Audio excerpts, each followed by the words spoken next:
கர்த்தர் நல்லவர், அவர் கிருபை என்றும் உள்ளது. கர்த்தருக்குள் பிரியமான தேவஜனமே, இன்றைக்கு தேவனால் சொல்லப்படுகிற வார்த்தை, நீங்களும் நீடிய பொறுமையோடு இருந்து உங்கள் இருதயங்களை ஸ்திரப்படுத்துங்கள், கர்த்தரின் வருகை சமீபமாயிருக்கிறது. ஆம் பிரியமானவர்களே, ஆராய்ந்து பாருங்கள். இன்றைக்கு நாம் பொறுமையோடு இருக்கிறோமா?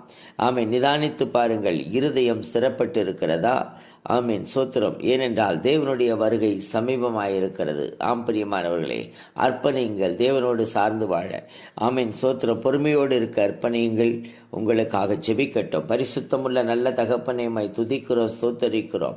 யாரெல்லாம் பொறுமையோடு இருக்க ஒப்பு கொடுக்கிறார்களோ, இருதயம் சிறப்பட ஒப்பு கொடுக்கிறார்களோ, ஒவ்வொருவரை ஒரு விசை கண்ணோக்கி பார்த்து அனுகரித்து ஆசிர்வதிக்கமாய் ஜெபிக்கிறோம். அந்த குடும்பங்கள் ஆசிர்வதிக்கப்படட்டும், அந்த சபை ஆசிர்வதிக்கப்படட்டும்.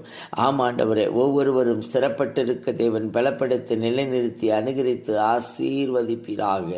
ஆம் பிரியமானவர்களே.